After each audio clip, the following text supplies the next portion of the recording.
Let's talk about some New Year's resolutions that you or your students can do in this coming year, because it's 2020. Let's go.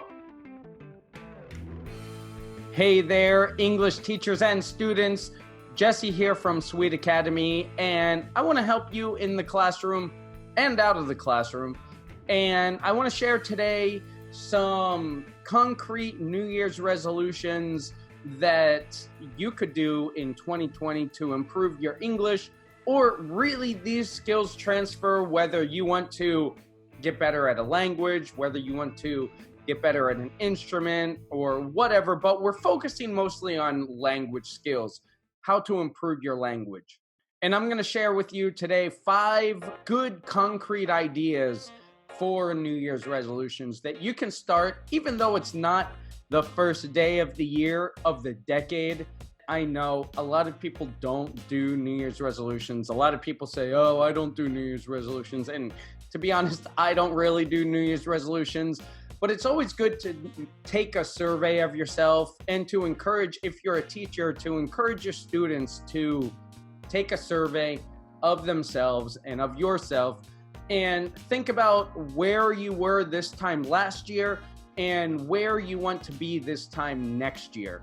For me, instead of New Year's resolutions, I generally have themes for the year.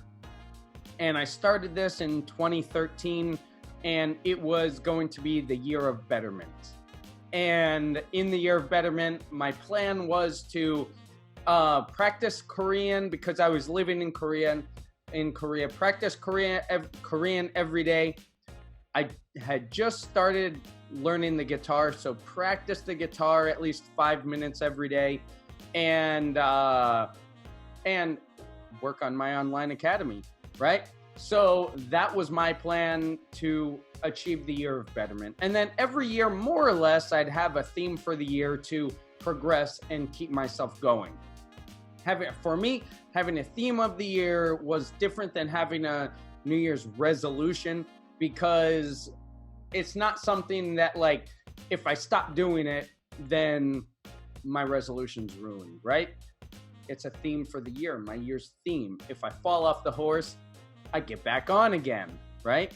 Good expression to know. But here are some concrete ideas that you can know when you start and when you finish, and you'll feel better as a result, right?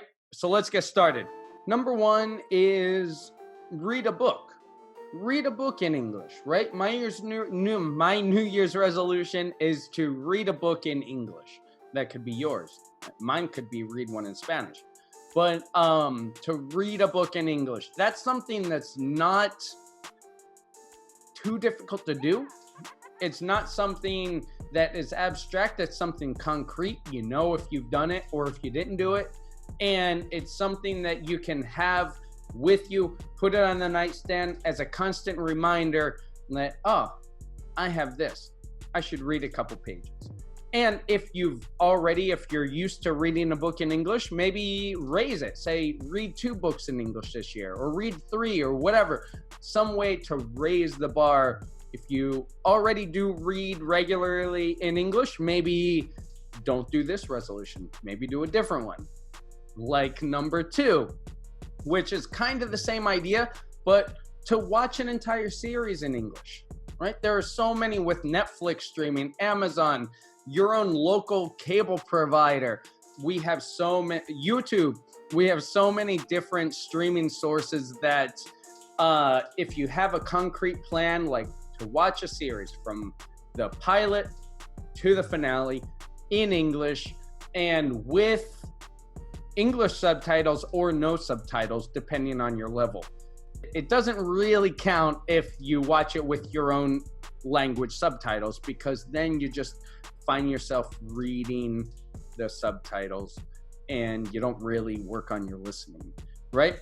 So, number 2, watch an entire series in English with English subtitles or no subtitles.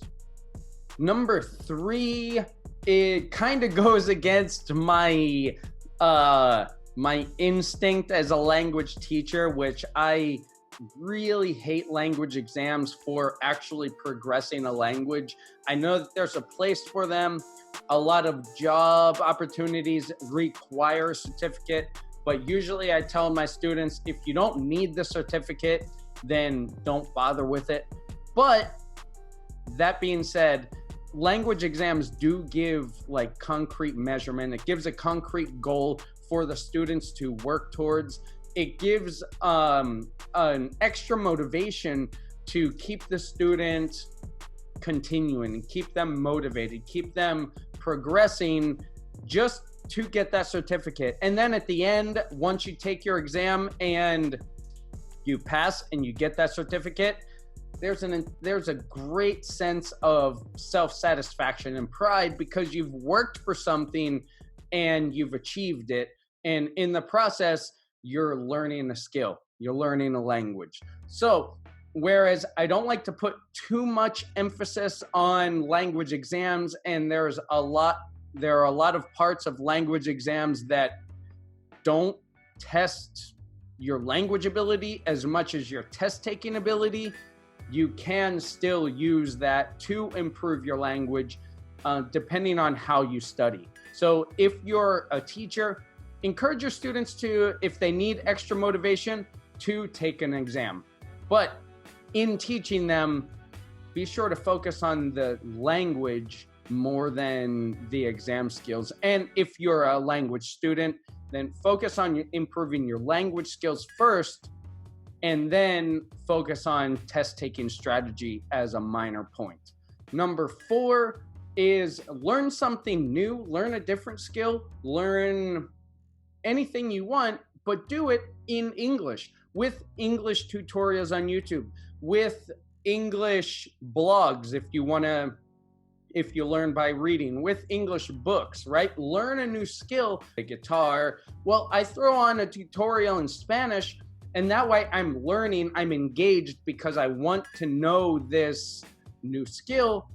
And I also have to follow their instructions, and it's in Spanish. So it's kind of working that side of my brain, plus I'm learning the skill and I'm applying the new language. So learn a new skill, learn something, whatever new thing you're learning, or maybe reading about diet, or reading about whatever interests you, right? History or current events or politics or whatever. Do that in English, and then you're killing 2 birds with 1 stone. And I guess we're counting up. So number 5, a good New Year's resolution to have is to have regular contact every day with English or with whatever target language you're doing, right? Regular contact. And if you don't need it super urgently, then maybe don't set an hour aside every day to learn this new language, right? 10 minutes a day. 10 minutes a day after, 6 days, and then you rest on Sunday, the Lord's Day. 6 days, 10 minutes a day, that's an hour a week that you're studying, that you're learning this new language or new skill, right? 5 minutes a day, if you only have 5 minutes a day, but make your resolution to have regular contact with English every day.